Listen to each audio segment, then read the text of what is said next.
Hi everyone, welcome back to another episode of You Win or You Learn. I am Dylan Haskin. So in this video, I'm chatting with Devin Paisley. He's a photographer from Cape Town. I'm just going to read his Instagram bio quickly. He says, photographer, friendly human, and likes motorcycles way too much. So in this episode, we chat about community, about comparing ourselves with others when it comes to our work, and also about imposter syndrome. So grab a cup of coffee, or if you're driving, then focus on the road and enjoy listening to this conversation. How's it, Devin? Yeah, it's good, I think. Lekker. Thank you for coming. I usually just do a little intro about what this podcast is kind of about. So it's called You Win or You Learn. I like that. Basically playing on the whole, like the win or you lose, but if you can see the lesson in the losses, then you can win out of that. Yeah. So, and us as like entrepreneurs or people who run businesses, there's a lot of learning. A lot. Yeah. But thanks for coming. And I think let's just begin off with, if you can just introduce yourself and give me a background of who you are, like what you do, and then maybe we can go into how you came to where you are now. My name is Devin Paisley. I'm a photographer / model and not the other way around. Born and bred in Cape Town, and ever grateful for that. Absolutely love the city. I traveled quite a lot overseas, moved back in 2011. And I traveled internationally with modeling. So I was in front of camera for a lot of years.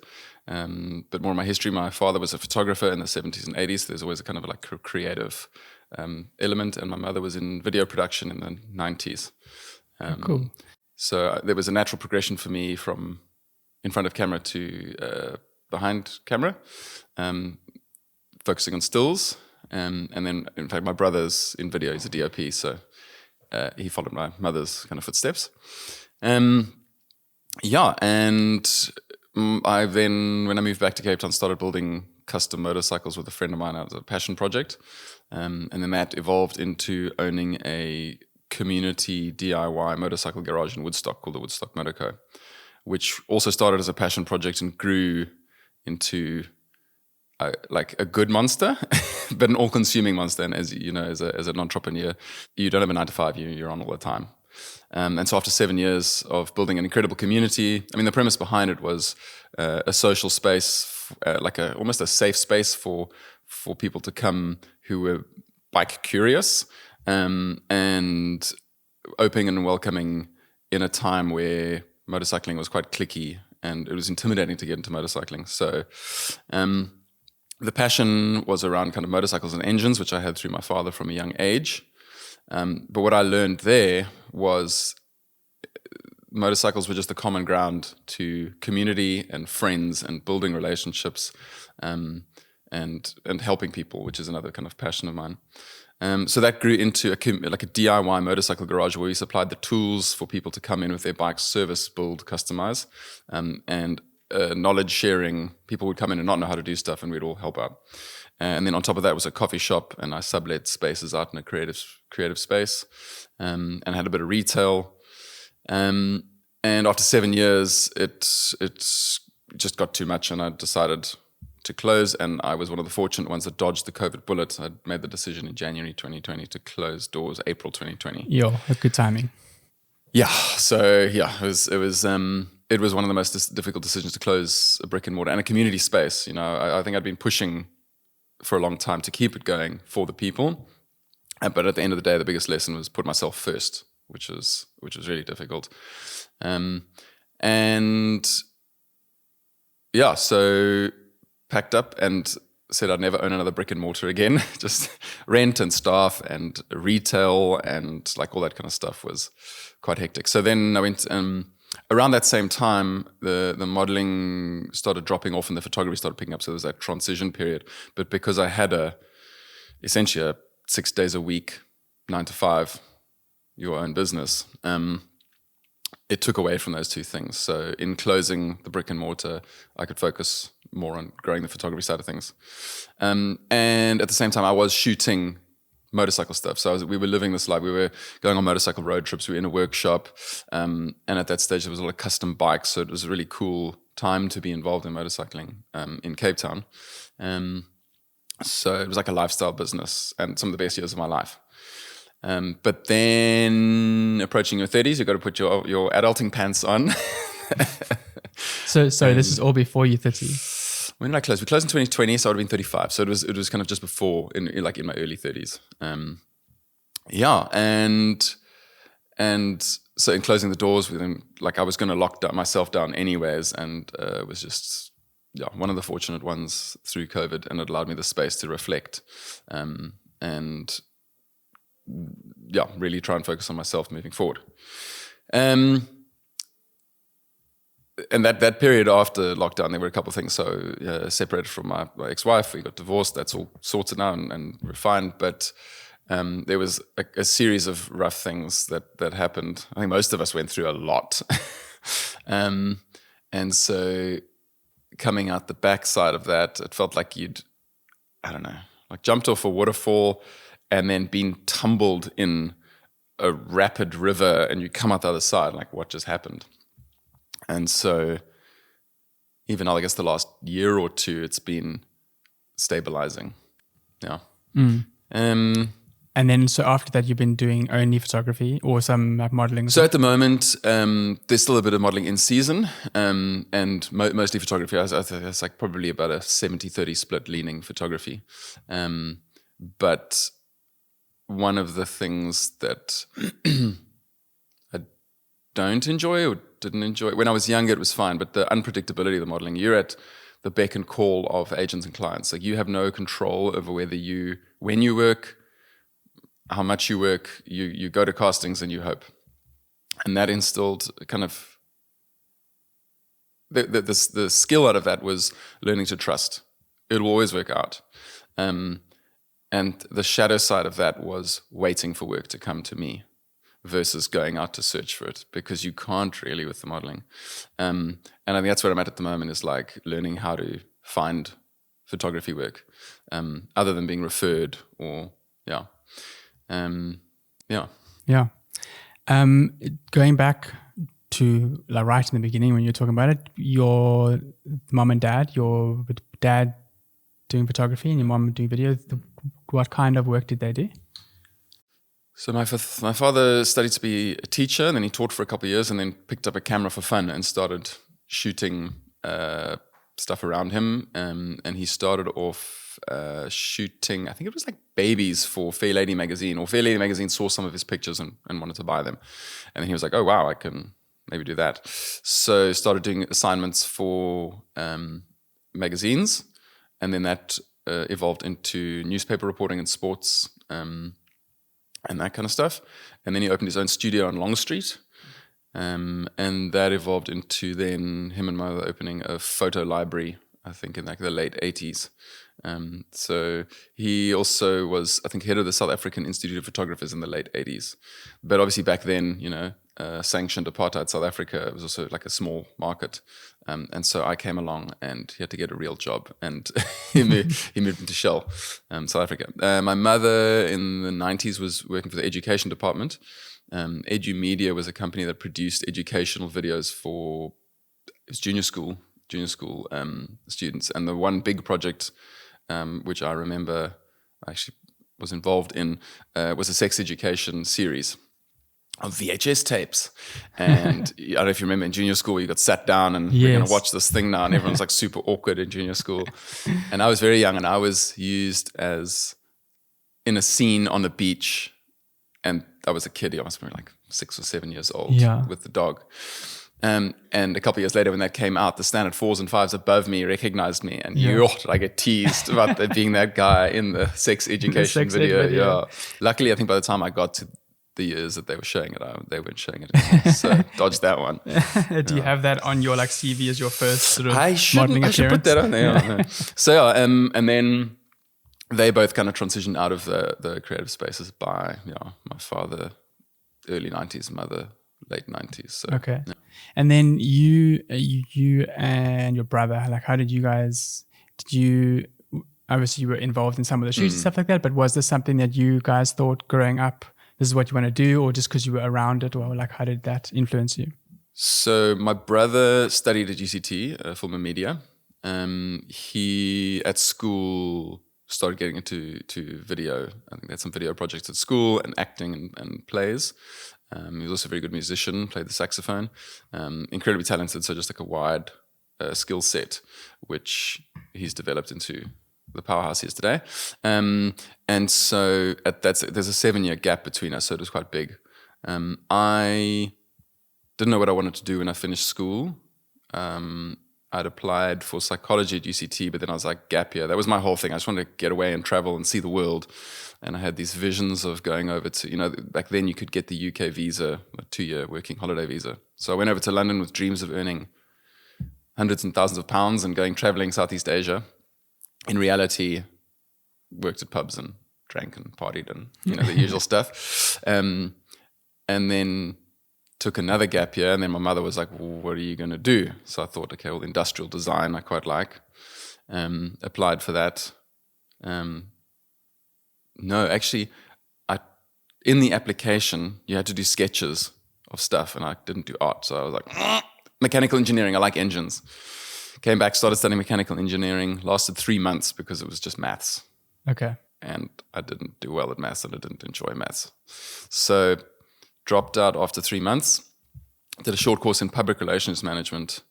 And at that stage, I think a friend said, go into a modeling agency. And it all happened quickly. And I got a contract to go to Taiwan. And that was fitted in line with like, travel Taiwan. They'll pay for me. I can just go there. Yeah. And when I went over there, travel photography started to, I wanted to capture what we were doing. So I had a little old Sony. And then the next year I went to Japan for 2.5 months, and then to Singapore for 2 months. And then I'd made enough money to buy like my first DSLR. And so from there, I think 2007, I had a DSLR and I was traveling a lot for modeling. So everywhere I went, I was just shooting. I go back now and I look at the pictures and I'm like, they're so bad. So bad. But it's more that energy, that you get taking the picture, getting better, editing. And so there's a natural progression from there. And then an interest in photography while being on set just grew the learning and the interest. And then I think I started doing test shoots with other models for fun. And then later on, the passion for cars and motorbikes started to, and by then your eyes developed and you've grown. It's very gradual, and the progression. But looking back, it was quite funny. The other day, I went back and looked at old photographs, and it's interesting to see the progression. I guess also because you being in front of the camera, you would get different images that people created of you, and you can be able to see sort of like, oh, why is this one so much more appealing than this one? And you kind of... Yeah, absolutely. It's interesting. I'm quite an introverted person myself, but I've been modeling since 2005. So what's that? 19 years. And this was before social media. So it was before the Instagram influencers. And so it's quite like it's a bit of a juxtaposition where you're shy. But as soon as I'm in front of a camera, it's job. And it's like, boom, I know like how to move and which camera angles work. And it's like almost like a safe space for me because that's my comfort zone. But then when social media came and you had to, clients wouldn't even really consider you if you didn't have 10,000 Instagram followers. Because like late, 2017, 2018, the drop in work if you didn't have enough Instagram. And I just have never been comfortable selfieing and, doing all that kind of stuff.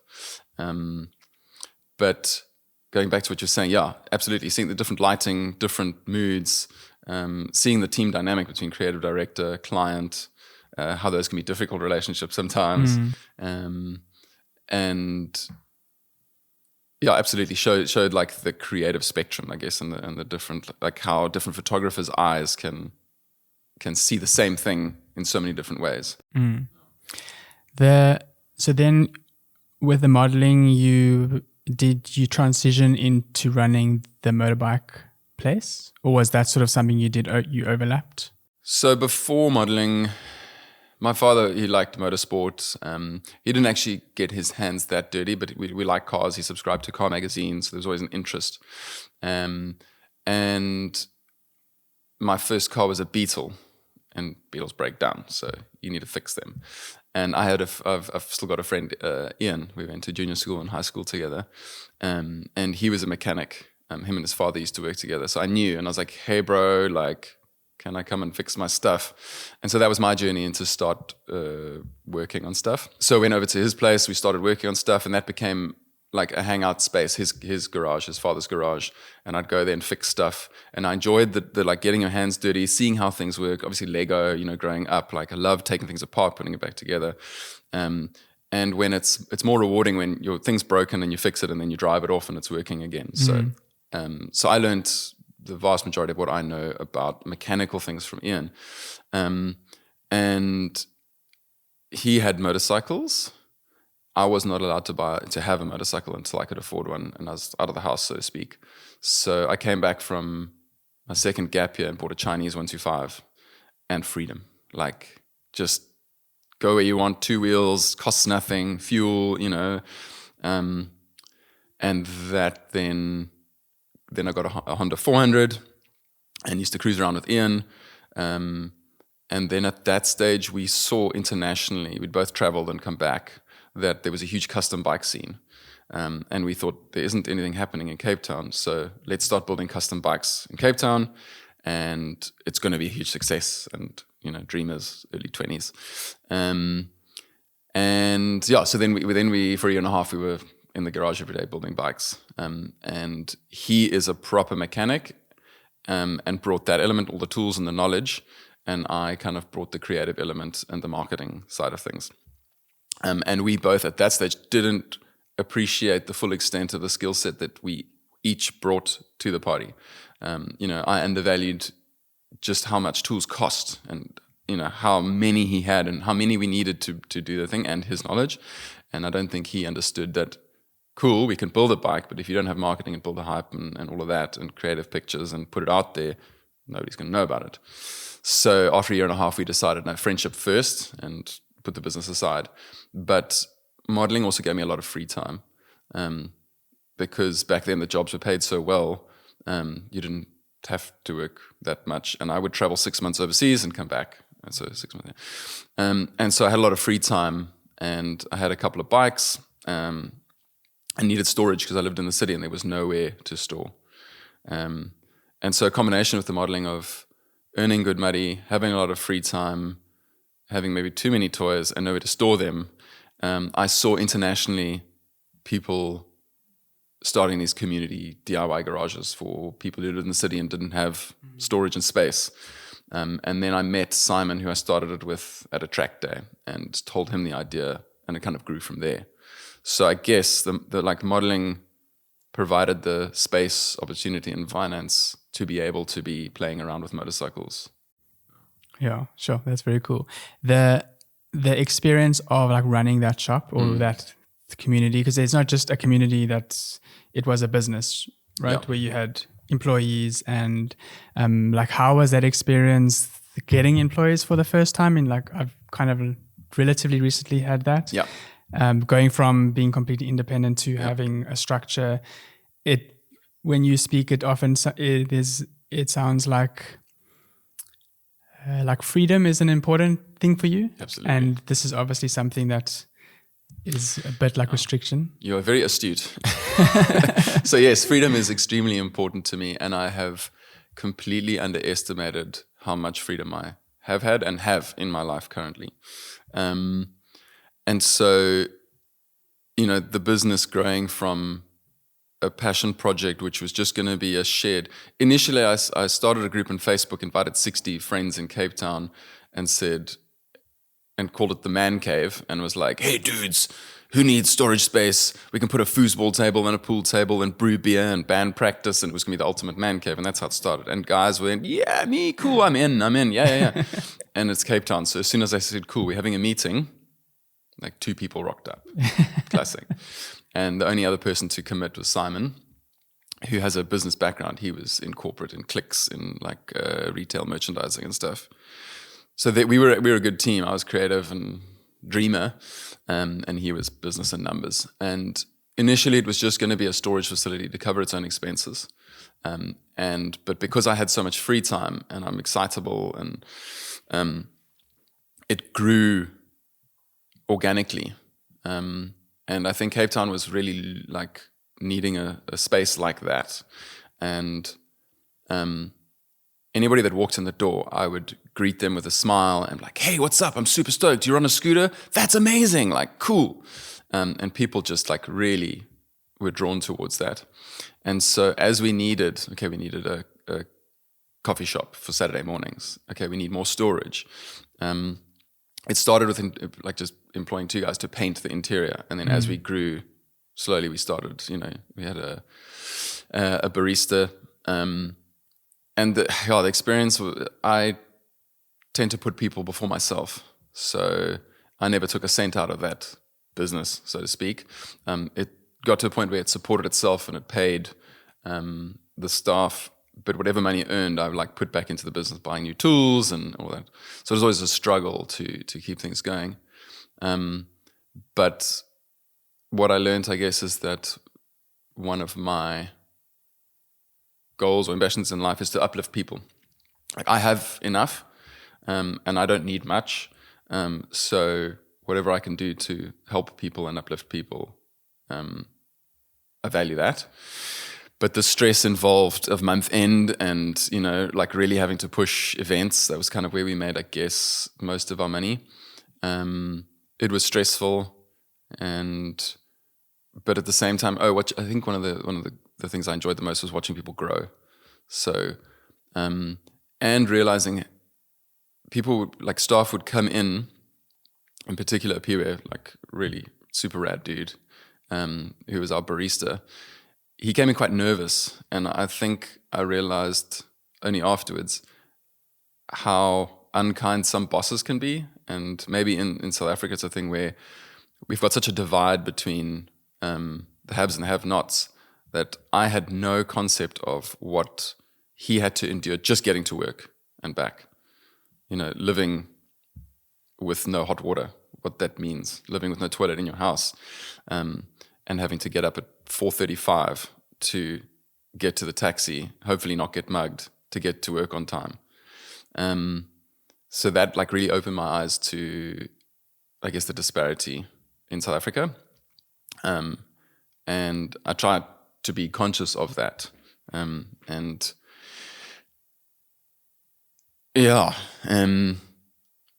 Understanding and giving people the space to grow. So people come and be nervous. I don't know how to make a coffee. That's cool. Win or learn. Yeah. Win or learn. And that, I guess, is what it comes down to, make the wrong thing until it's right. Or like, what's the 1% every day? Get better, right? And you're moving in the right direction.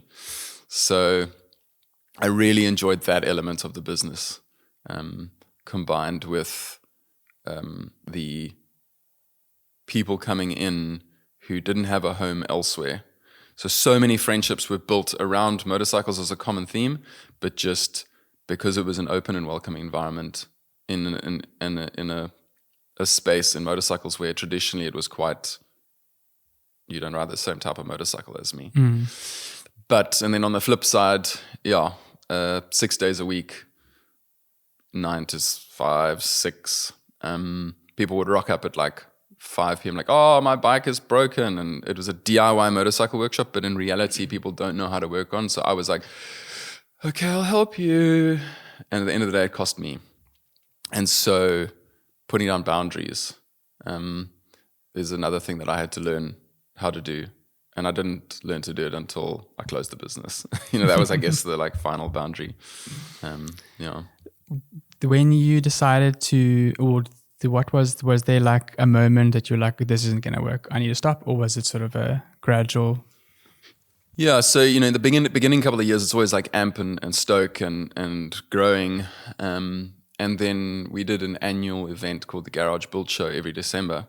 And it was like a street party. It was an exhibition of custom motorcycles, art, photography, and the stress leading up to that, getting road closure permits, event permits, trying to secure sponsorship, dealing with the bureaucracy of the city. That was really, really stressful. And I'm a procrastinator, or I need pressure to to perform. And so that would loom on me, and then it would always be incredible and amazing. But the build up to that was so incredibly stressful. And it took a physical and mental toll on me. And it would build until about 1 or 2 p.m. on the event day. We would run from like 10 or 12 till 4 or 5, where everything was going well. I had my second beer and I was like, this is what it's about. Everybody's here enjoying the bikes. It's an incredible vibe. Yes. And so that would then fuel the stoke through December. We would close down into January. And then there'd be like a push, let's push for this year. And then a little slump after that. And in 2020, it was just, that slump came and I was like, I can't keep sacrificing myself for the good of everyone else. You know, if it had been financially successful, Simon, my partner, exited about 1.5 years in. His corporate job was too much. So I was running it on my own with the help of a manager and staff. But that pressure, you know, month end, books, stock, all of that, was too much for me on my own. And then I was like, how do I keep it going? Can I sell it? How do you value it? The brand was quite strong, but the turnover, like the numbers didn't add up. So yeah, it was at the end of the day. My poor ex-wife had to go through all of this, like this roller coaster with me. I don't know how patient I would have been with putting up with my roller coaster, but yeah. Yeah, sure. Yeah, it's hectic. I think it's hard. At least like for me, it can be sometimes hard to know when it's time to quit or time to stop, or this is just a challenge, which is like checking if you really want to do this, or a learning curve. Yeah. Or I think in my instance with the Woodstock Moto Co, I didn't go to university, dropped out after 3 months, and so in many ways this was a university of trial and error, and I'm not sure if I passed, but I definitely came out knowing a lot of what I don't want to do, which is own a brick and mortar, be tied down to a physical location. I need more variance in my life. There was a comforting element of a routine, which something had been absent in my life until then, but I felt like without another teammate or the financial resources to really push and grow, I'd hit a ceiling on my own. And it was time to move on from that project where I learned a lot of stuff to the next thing. Yeah. So that was obviously then COVID came, so happened to be really good timing. Sure. Good time to move on. Yeah. And then, after COVID, was that, so once you ended that, you went back into photography and modeling again? I never stopped. So it was always like trying to hustle at the same time, running between the shop and castings or running between the shop and jobs. Obviously COVID, the production industry just collapsed for a long time. But we did see the rise of when things opened up a little bit, remote shoots. So a lot of most of the clients, the modeling clients I had were German from back in the day, German catalogs and that. And some of the local production companies came up with innovative ways of shooting remotely. So live streaming on Teams while they're shooting tethered, and the creative director sitting in Germany going, yes, no, yes, no. So that slowly came up, but that's, I guess, when the photography started to take over. And Crossley and Webb, they're a classic and exotic car storage facility dealership. I started shooting quite a bit of stuff for them. They started an auction platform, and that was really fun. That was right up my alley, classic cars. I enjoy the older stuff more than the new stuff. And it pulled on my knowledge of like locations around Cape Town, and pairing like cars with an appropriate location. And so that was really fun. And that, I guess, grew the car and automotive side of things. And then, like through the divorce, I picked up exercise. I hadn't exercised, so neglected myself physically through the business. I think a lot of us struggle if you own your own business and putting in the time and hours to prioritize health and wellness. And I'd done cross country at school and run in Newlands Forest, and so I kind of got back into that. and rediscovered through, my brother, I watched him, he'd been running for a long time and traveled the world with Salomon and shooting Salomon TV with some of the most incredible athletes, and seeing him doing that and running these long distances and ultras. And I was like, what is wrong? Why do you do that to yourself? And then I started running, and I was like, okay. And I started to get it. And then, so through that, I started shooting running events. My brother, he hurt his back shooting something, and I subbed in for him on Ultra Trail Drakensberg. And then it was a combination of like the passion of running and nature, which is another thing that our parents instilled in us. This is nature, the Cedarburg, getting out, camping, caravanning. And so there's a combination of like running and exercise and the endorphins that produces, being in nature, the photography. And then I entered into a new world, this scene of this community of trail running as well. So it was like going from motorcycles, where I was almost like, the figurehead or father of this communal motorcycle scene, into I was like one of the community members coming in going, what? So it was this like huge inspiration and new burst of energy to shoot. And it just opened my eyes to a whole new world. And funny enough, at that first trail race, I met my current partner, Colleen. She was doing social media. It kind of like, I almost exited the public motorcycle world and entered as just like a runner and photographer into that world. And that opened up a whole, subsequently shot a lot of trail running races, adventure races. That's been the most, I'm moving more into adventure racing. That's a whole nother sport. But yeah, that combining the element of being in the outdoors and exercise and being fit and physically able to get up the mountains to take the photographs, and being grateful for having the physical ability and living in South Africa where we have all of that stuff. So what that then that side started to grow. And then you sit with this kind of, how do you build your name as an automotive photographer and a sports and running thing, which is like, what I've actually learned is that I like humans and I like engaging with humans, and I have a knack with engaging with humans through childhood wounding, actually. So people pleasing. It's been an interesting, to navigate those boundaries. I want everybody to like me. So it's being super nice. And at times to my own detriment. And I guess the Woodstock Moto Co, at the end of the day, that university lesson was like finding that line, where the gut comes up and learning to identify that feeling of like, oh, hold on. No, I need to put myself first now. So that, I guess it's an interesting topic of conversation, is that wounding, which I've been in a lot of therapy as well. I'm not ashamed of therapy, love therapy. But how that, the wounding is almost like a power play. It enables me to click into people, and just developing an awareness around the boundary of that.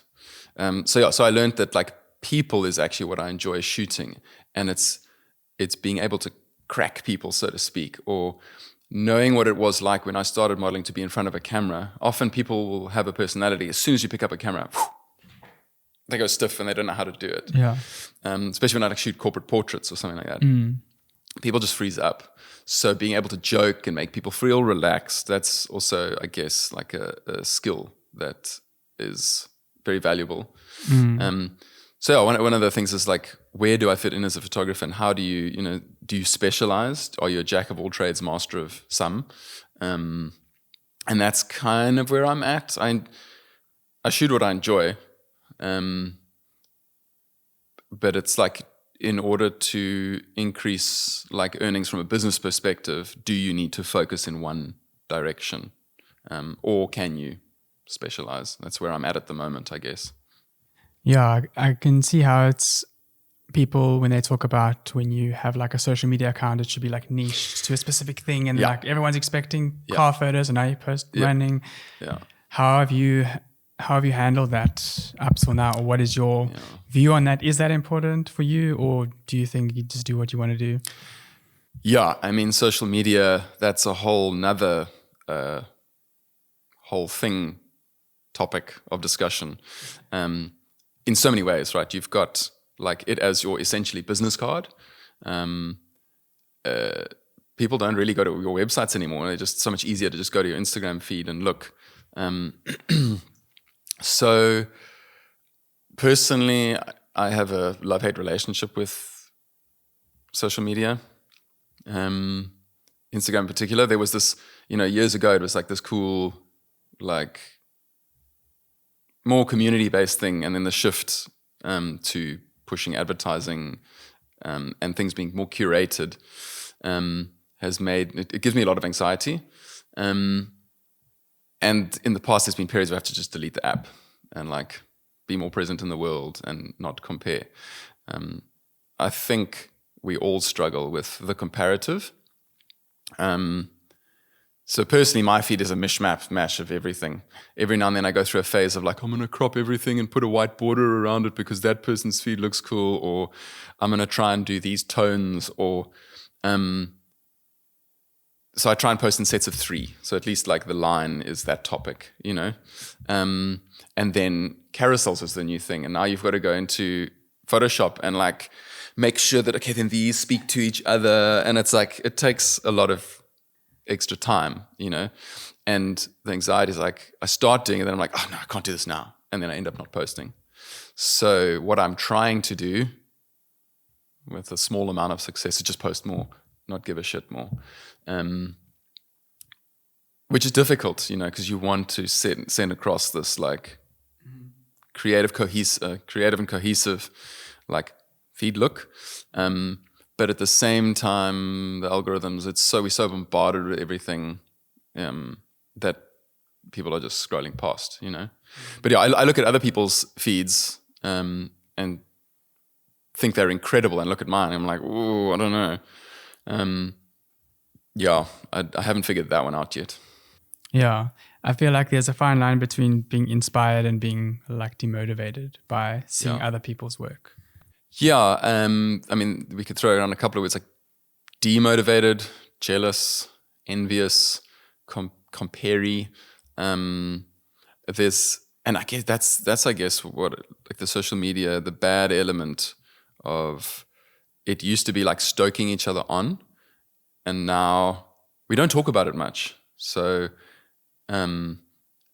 if I see you working like back to back, I'm like, what did he? How? Why? My photos are as good. Like, there's a competitive element, competitive and comparative, which in my case kind of paralyzes me a little bit. And so recently I was like, no, fuck this. I actually just got to get out there and do stuff. So I did a test shoot with a friend who's got a Porsche, and I rented some lights. And despite having been on, in front of camera and seeing all the light setups and understanding it, I haven't actually played around that much with lights. And so pushed myself a little bit, spent some money and invested in renting some lights. And I was nervous to do this thing. I mood boarded, storyboarded, and got my girlfriend and a friend to help me. And it came out amazing. And it was like better than I could have imagined. And now I've got this like cool little body of work, and you post a couple of things and a couple of people like it, and you're like, but fireworks were supposed to fly and 50 jobs were supposed to come in, and build castles in the sky as to what it's going to be like. But at the end of the day, you just got to keep pushing and be inspired. And I think this podcast is a great thing that you've started because you genuinely want to kind of open the doors and the windows to allow people to look in. We will kind of, until now, I've been a bit secretive about the back end stuff. So there's a couple people, Fawaz Cornelius, he's in the trail running scene, and he's been so pay it forward for me. Like, if he can't do a job, he'll always pay it forward to someone else. And I think there needs to be more of that kind of stuff. And I try and do that as well. And to foster that kind of abundance as opposed to like keep it to yourself. Yeah. Yeah. It's like a community. It's like all of us, like we mentioned earlier, like we kind of technically in competition with each other because we offer the same like service. Yeah. But there's such a collaboration opportunity within that too. Yeah. Where we can, I mean, we do anyway, like work together or hire each other and things like that. Yeah. But it is easy to get stuck, I think, in that me world. And I need to get clients and oh, look, so-and-so is doing this and that's not fair. I should have got the job. Yeah. That can be, it's definitely like a challenge. And I think also just with the work that we put out there, because we are in a creative like field, it can be difficult for us to put out work that is, well, not to put out work, but say we like utilize like social media for, like I say, like a business card. So it's very easy to overthink what we have to put out there our best work. Otherwise, people are going to think we've got worse at what we do. Yeah. And there's a lot of overthinking of those things. I feel like for people who maybe like generally use like social media just for like a family album, it's easier in a way because it doesn't really matter. But sometimes I feel like if I put out something, I know I could have done it better. Someone else is going to see that. Maybe I won't get work because of it. Yeah.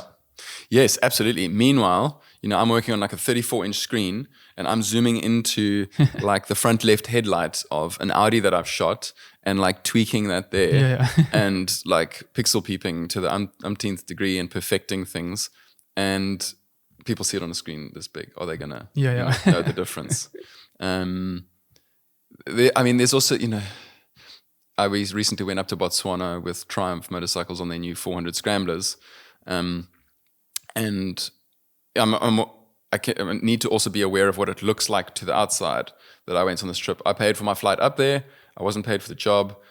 Joe from Bonafide Moto Co, they invited me on the trip and it's like once in a lifetime, go up to the salt pans, and I was like, I'm in. So it was a fun job. And I think often we do those fun things and it may look on the other side to be not the case, living the dream. Whereas in fact, I hadn't worked in a while and you're like, well, this is fun. I have the time. Let's go. So yeah, the Instagram versus reality is a very real thing. And I don't know if it would help if you put a statement like, I wasn't paid for this work. Like it was a fun jol, versus the illusion of, I've got Triumph as a client kind of thing, those kind of, because I'll meet somebody I haven't seen in a while. They're like, oh my God, that trip was so amazing. Like, it was amazing, but it wasn't a work trip. It was like a bit of a holiday kind of thing. So, yeah.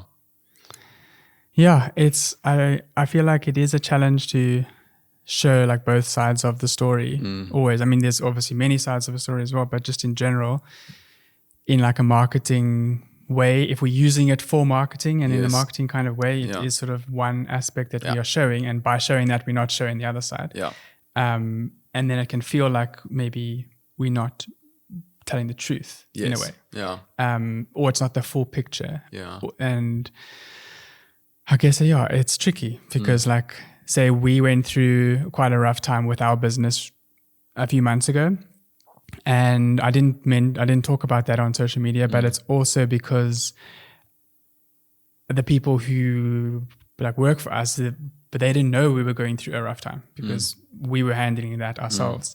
And so there's also that line of like, okay, what's appropriate in a way, or and I suppose that's also why I wanted to do a podcast kind of like this, where it's like almost it's like an outlet for that, where I can be more open. And not that I can't be more open on social media either.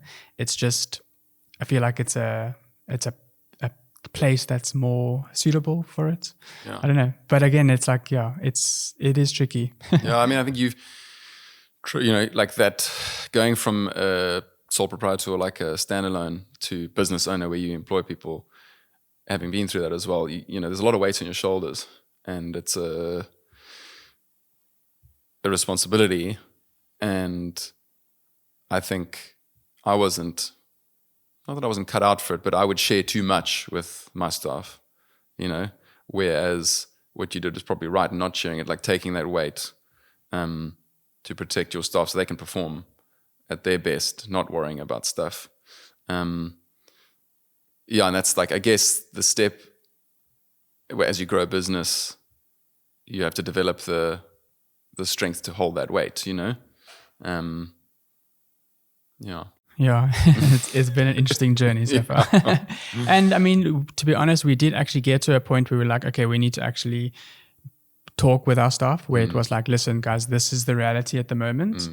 And this is what we are planning to kind of do about it. But there was 2-3 months before that, that we still trying to figure out, are we at the point of needing to talk to them or not? And and I guess that's where a community, even in the real world, is important. Yes. Where to have people to talk to about those things, that it doesn't need to be put out into a social media kind of space, where that real like interactions with people is helpful and like valuable. Yeah, absolutely.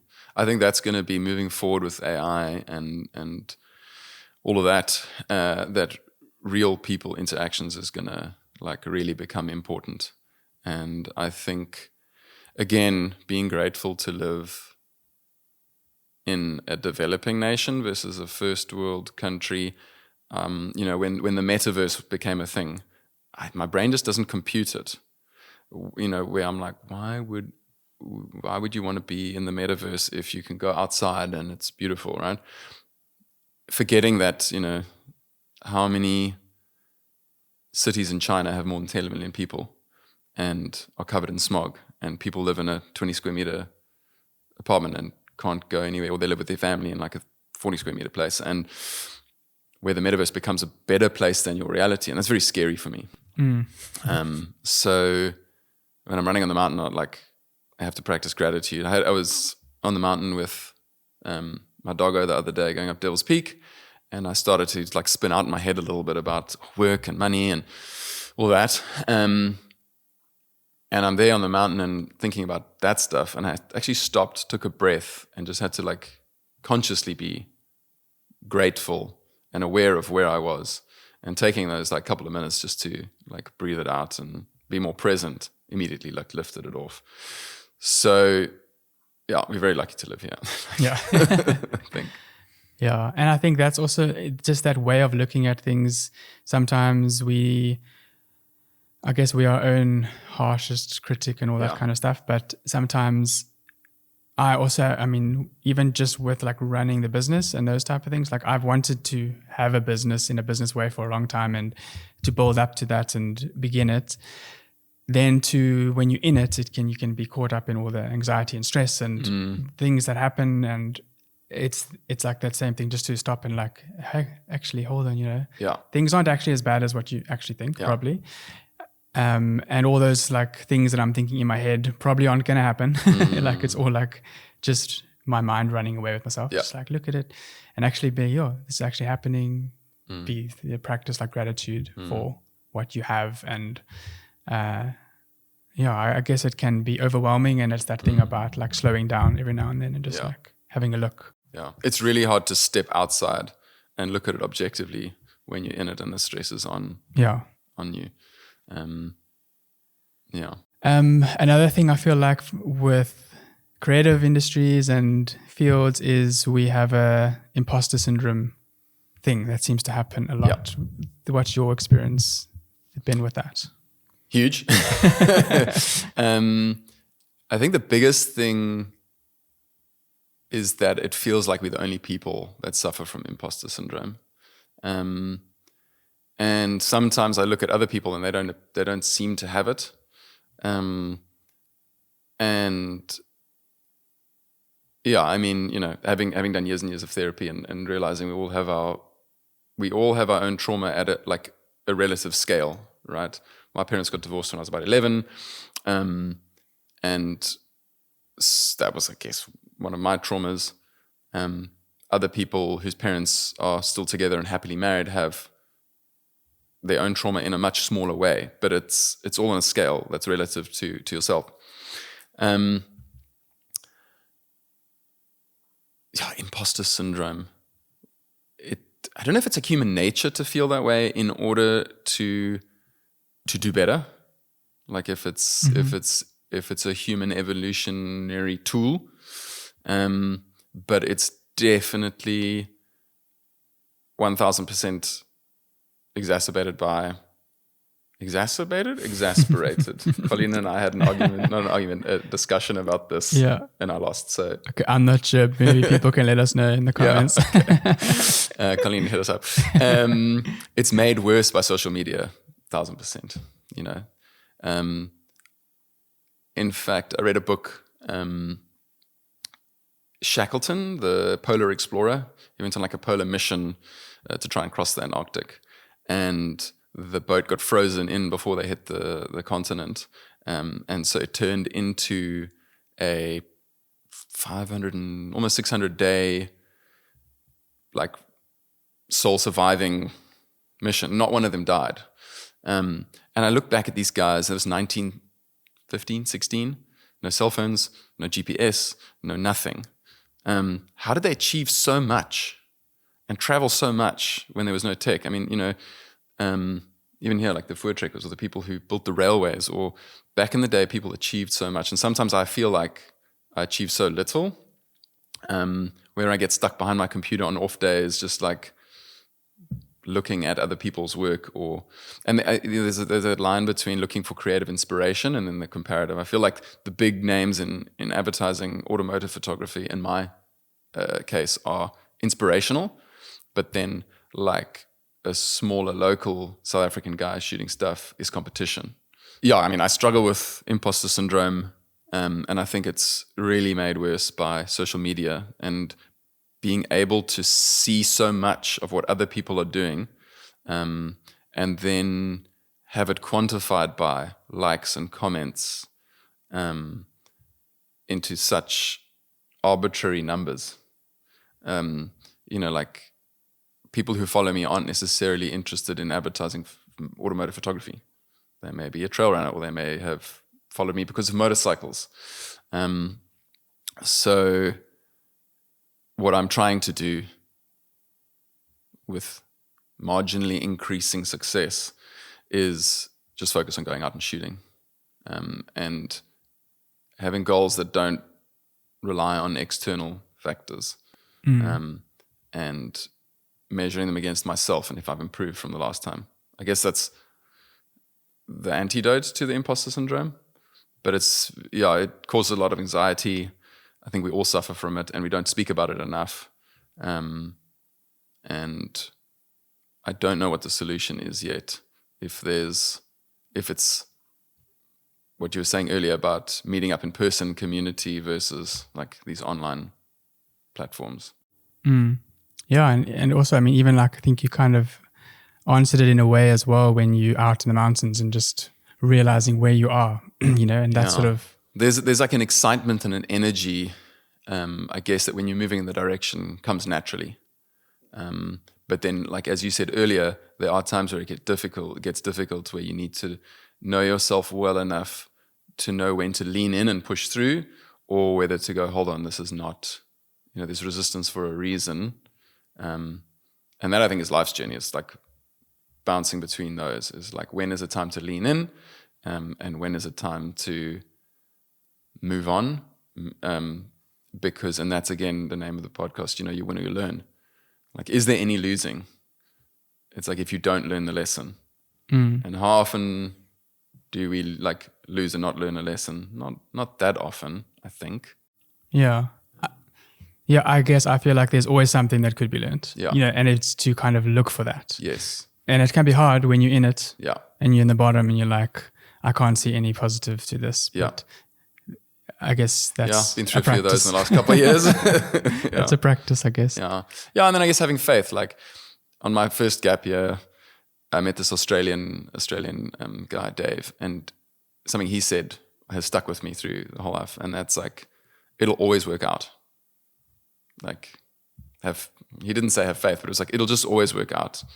Like, it'll work out or you'll die. And in that case, like, you're gone, right? So, yeah. so yeah. They're thinking about like dying as well is kind of helpful sometimes because you're like, okay, well that is going to happen anyway. Yeah. So that's the worst that can happen. Yeah. So okay, there you go. Well, I mean, sometimes when I listened to a podcast on shame recently, which is one of the most powerful and negative human emotions, shame, and the differentiation between guilt and shame. And I think maybe shame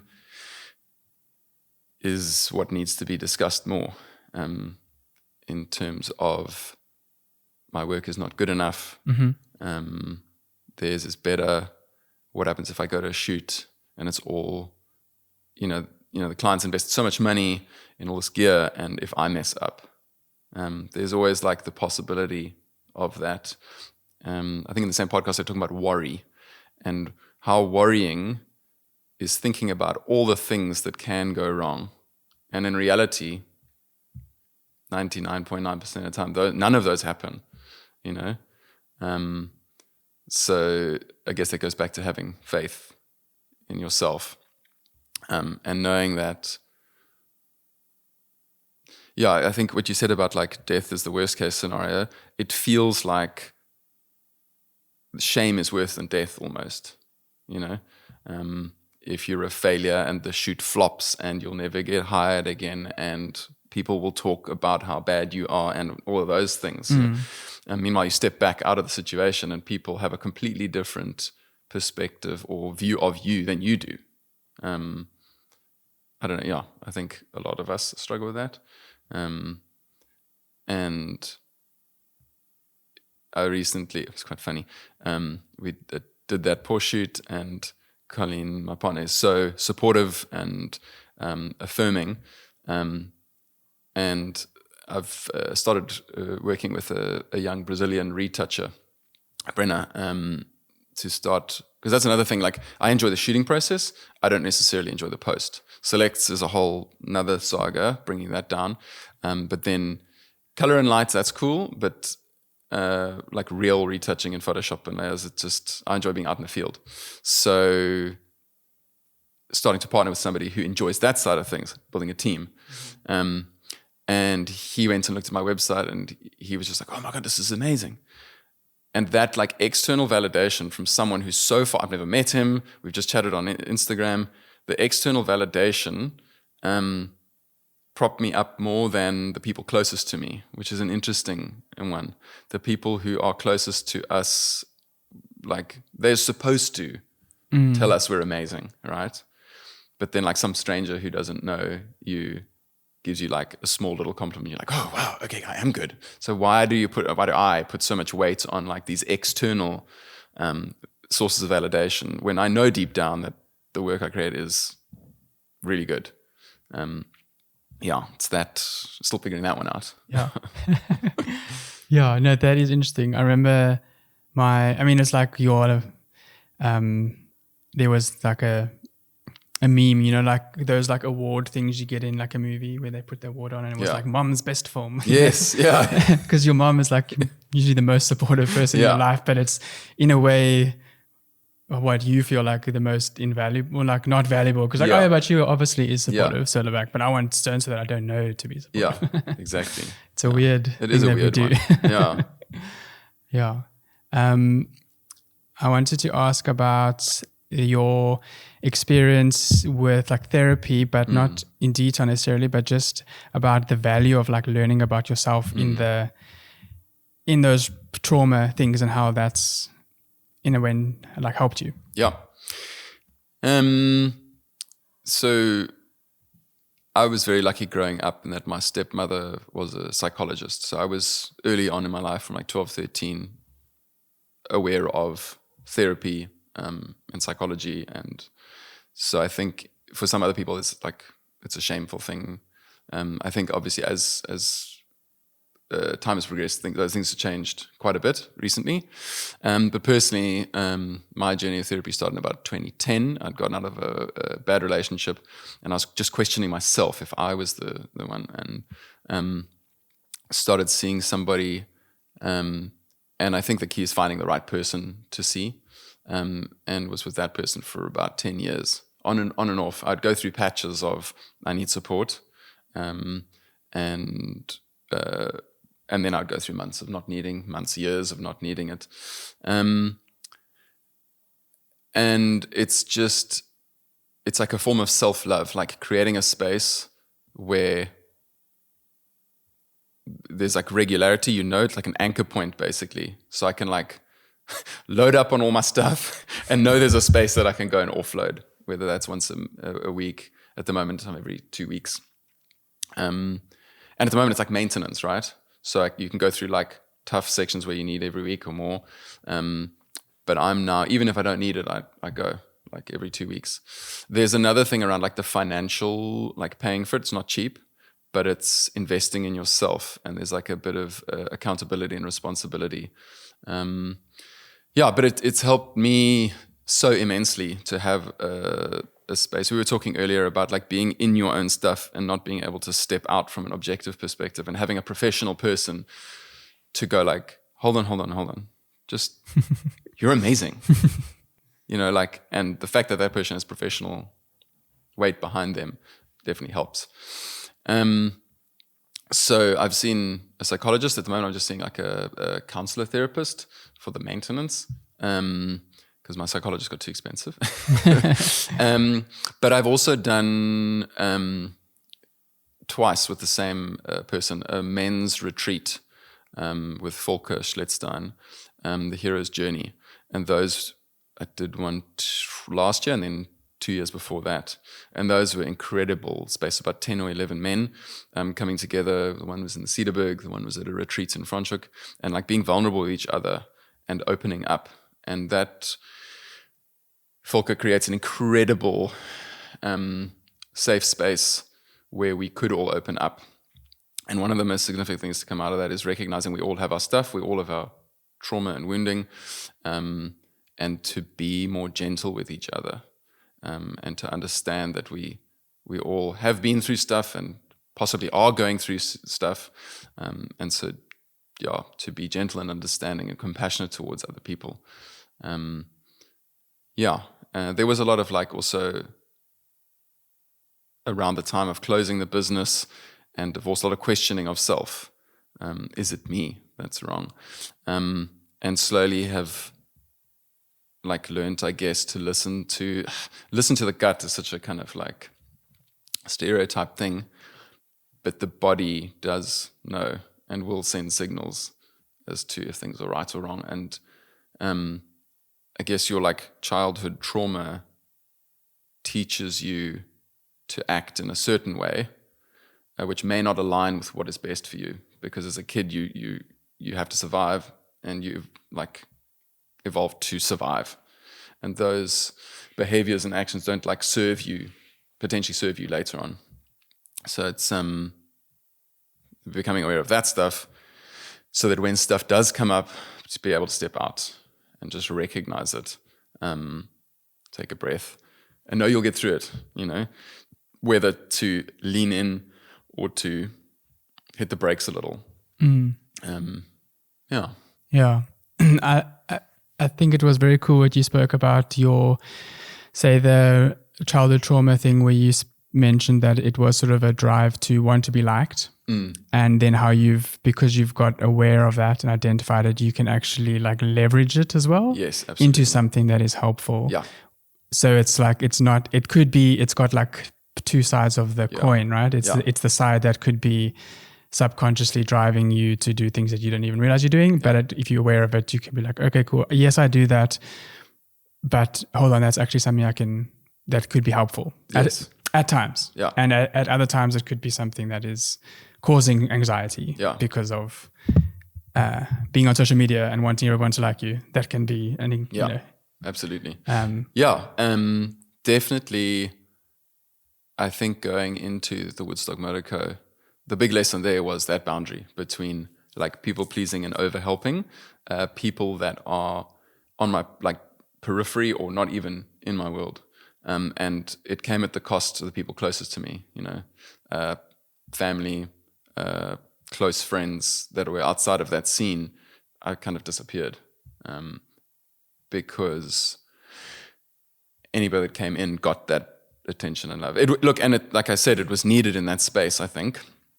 And so many friendships were formed there And I think there's been these studies around the blue zones in the world and like longevity and why people live longer. And, it's diet, climate, exercise. But one of the hugest ones that I think is overlooked is community, and being an active part in a community. And that doesn't have to be the leader. It can be part of the community that contributes in a small way. But it's checking in on each other. And, that sense of community seems to have suffered, like real in-person community has suffered because of the rise of social media. And I'm very grateful to have been born in and grown up in the 90s, when before that stuff, because the people who have only known cell phones and online, I think that's going to be a real struggle, like developing real people skills. With the community thing, there's obviously a thing in your life about that too, because say the drive behind building the like motorbike place was the community element to it. Then going into like not having it for a while, then going into it again with like trail running, but now from a community member, not necessarily the leader part of it. Yeah. And then now you're doing photography on your own in a way, but you also still involved in the like motor social community. It seems like obviously that's an important aspect for you in your life, and it comes in different areas. Yeah. So if I look back to my childhood, I went through in junior school, I moved schools a little bit, and I was incredibly teased and ostracized. So, that lonely little kid, I found solace in books, and I would just kind of like read on my own. And then I think like standard 5, I found a group of friends and fit it in. So that like lonely child I kind of see that in certain people. So anybody who would walk into the WMC, I'd be like, oh, lonely child must rescue. And that was, the childhood wounding stuff, which has a golden side and a shadow side, like you said. And the golden side is wonderful, but the shadow side is the cost to self, and learning that boundary. The community and the motor social is a very interesting one. The motor social is like a monthly, summer month community motorcycle meet up at different cafes, started like 10, 11 years ago by a Canadian couple, which I brought to South Africa with a friend. And it's been interesting. When it started and I was in the height of WMC, I had so much energy to dedicate to it. And then after I closed the shop and went into a motorcycle community hibernation, I needed to like rebuild my energy stocks for myself.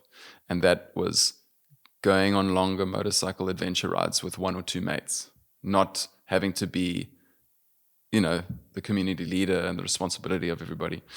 And so with the motor social, also having run the shop every single Saturday, I didn't have my weekends. And so that's become more important. So when I'm in town, I will be at the motor social and as photographer. And the team now has grown, and we've got a new team member, Sam, who's also a photographer. And so Sam Clark or no, Sam. Sam from like where is he from? Kenya, I think. Yeah, Sam. Yeah, yes, so okay, he rides a F900. Yeah, so he's stepped in. We just had our first meeting for the season the other day, and that's almost, it's been like him stepping in. There was always pressure of me to be the photographer, but me being the photographer took away from my power skill of being opening and welcoming to new guests, because I had the job of, I've got to capture the vibe, and then I have I've got to go, and so it kind of broke that. And so I'm super stoked for Sam to join in and to shoot, and then when I'm there, I can play the like community builder, opening and welcoming role again. So yeah. Yeah, very cool.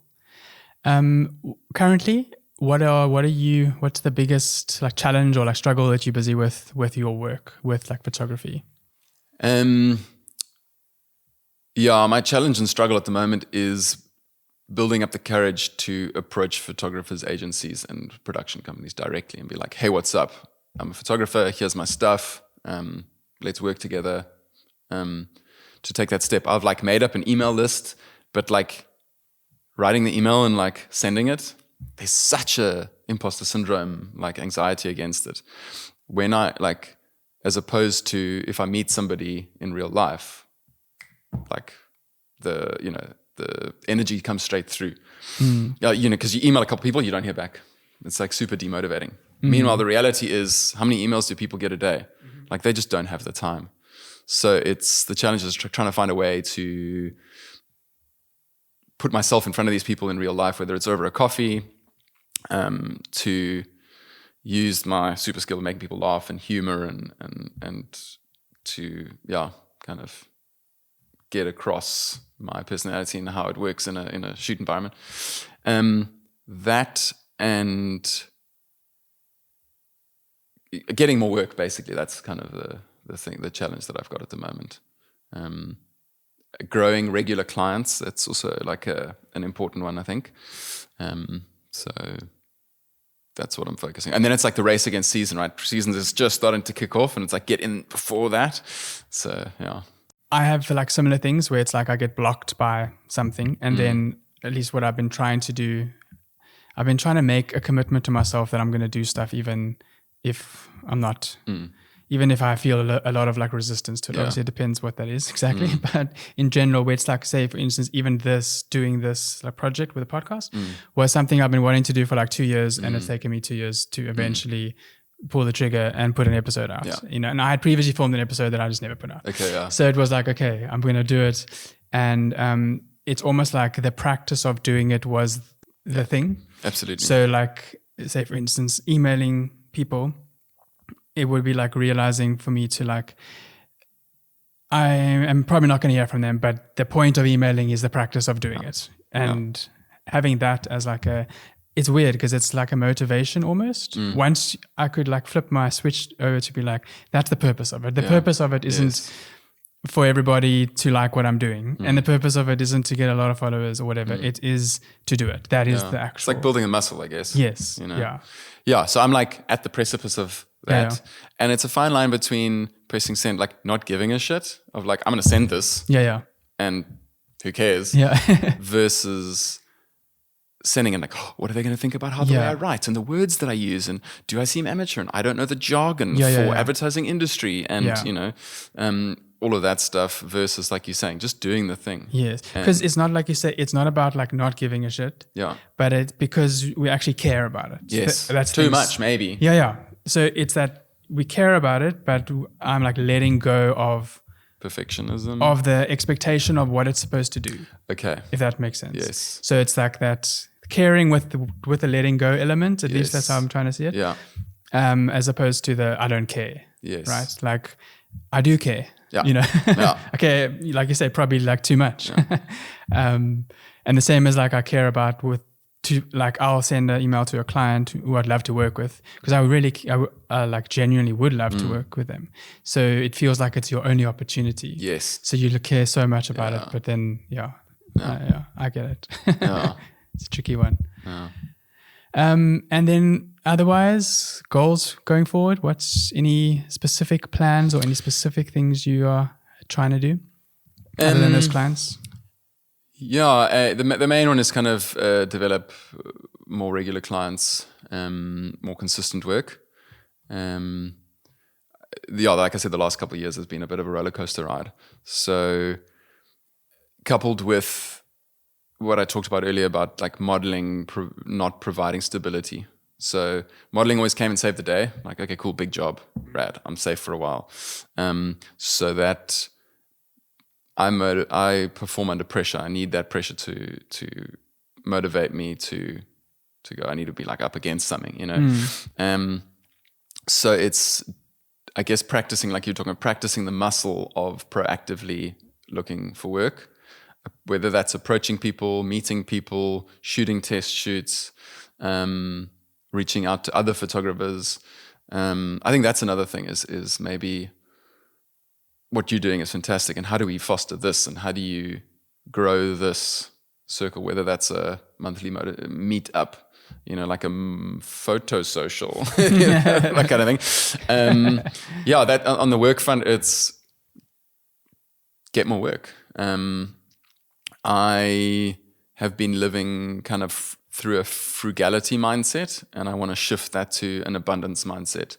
I've like dialed down all my expenses, but I haven't traveled since 2017 internationally, and it used to be such a huge part of my life. And I went to Botswana, but overseas I haven't been since 2017, and just the energy I got from being in a different country. What's out there? This is new, So, hoping to go to Canada next year, and then personal goals. Turning 40 next year. Don't feel like that. It's pretty crazy.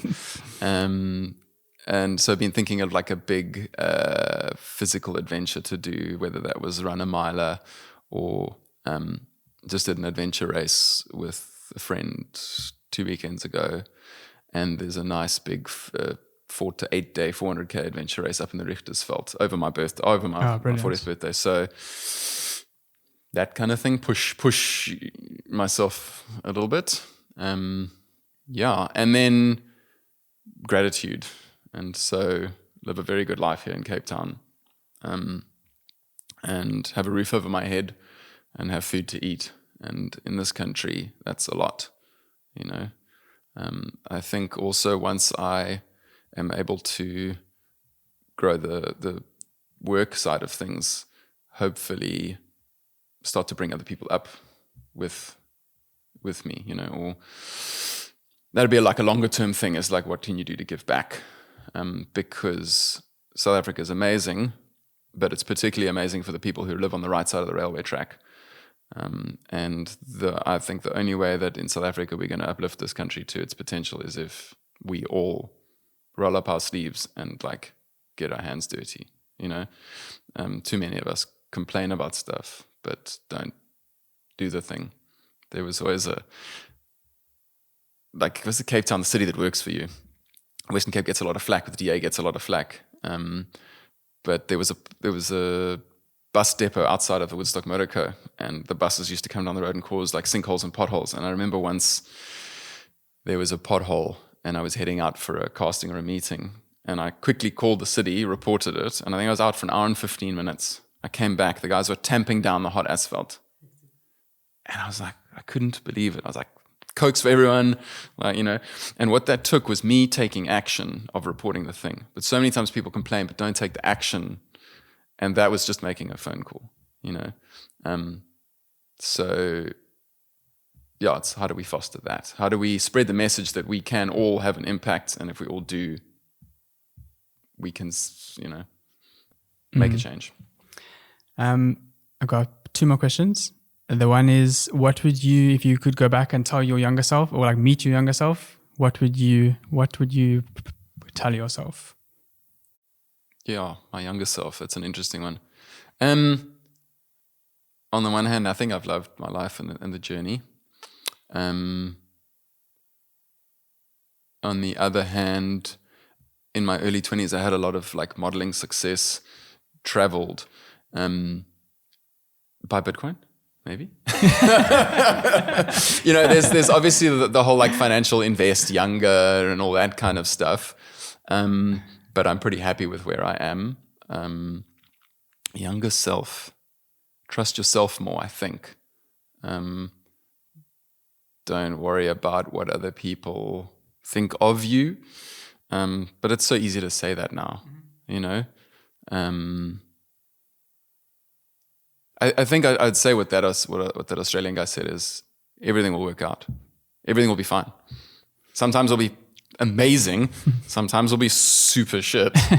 But like, still fine. It's fine, And I think those early modeling years of traveling, you like, I started out and you're like, oh my God, I'm really famous. This is incredible. And then you don't work for 6 months and you like absolutely broke. And then you're like, oh my God, I booked a big campaign. And then you go down. And it kind of taught me, it like equalizes eventually, And I look at people who have 9 to 5s and have a corporate job and have a relative amount of, stability compared to what I did. And I don't know if I could do that. I need those swings. with the ups comes the downs, and without the downs, there's no ups. So, yeah, I think I'd just tell myself, worry and stress less. It'll be fine. And then speaking now to somebody who's maybe on the verge of, say you've begun a lot of different things, right? You were the model and you started the motorbike thing, and you've ended and began new things, and it can be a scary time when you're at the end of an ending and going into a new beginning. Any like words of advice for someone, say, who's like wanting to quit their corporate job because they've always wanted to do like photography, or they're taking this leap to start their business, or sort of that going into the unknown? Yeah. The quitting the job one's an interesting one because I've never had a salary. I've never had a job. So that has fostered a trust in the universe that it'll always work out. There are moments where I'm like, ooh, and then the universe delivers, Having said that, sometimes I am envious of people who have a paycheck. I call it the reset button. Every month, right? So I know a couple of people who have day jobs, and then shoot. And I think the advice there is hold on to the salary as long as possible, build up enough of a buffer, and then take the leap when it makes sense financially. I also don't have kids, so my responsibilities are pretty low. And then I think that the one thing that I've had to learn is, like, if you shoot for passion, there's a finite, like, when you do it for work, there'll come a point where the passion is eroded on its work. And do you want to be doing that work? Do you want to be the fun is taking the photograph. The work is, for me, is afterwards in front of a computer until like 1 a.m. editing pictures. So looking at the golden side of what you want to be doing, try and be aware of the shadow side and be prepared for that, I guess. I've learned through doing, and yeah, I think I started shooting some corporate portraits for a company a while ago, and before it was like, oh my goodness, it's going to be boring. But what came out of that was I really enjoy making people feel comfortable in front of a camera, and I have a special skill and a knack at doing that. And so then subsequently, the times I've done it, I've looked forward to going it, and the challenge of making people look happy, smiley, and natural in front of the camera becomes the fuel to motivate me for what could be considered a very boring job. Yeah. So look at the reason, the why, I guess, and it could be actually the financial security of a 9 to 5 is what I need, and the passion and photography can stay as that. Yeah. I might not be the best person to give financial advice. Yeah, no, thank you. That's very cool. I think there's such an interesting theme over this conversation about the shadow and the other side. Yeah. That's everything has that, right? We have it inside us.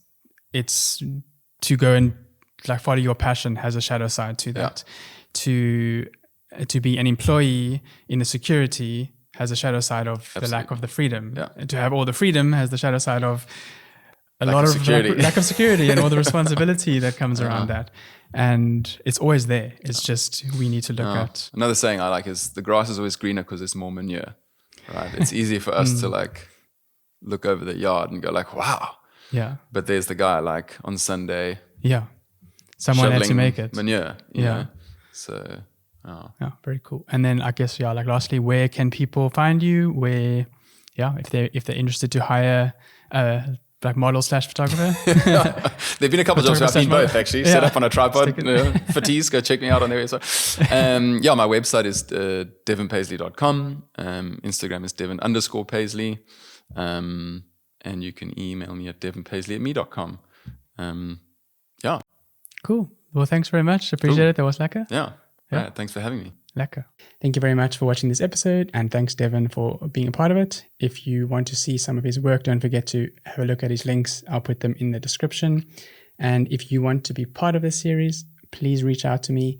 Let me know in the comments if you'd like to have a chat about business, creativity, all those type of things. And cool. I'll see you guys in the next episode.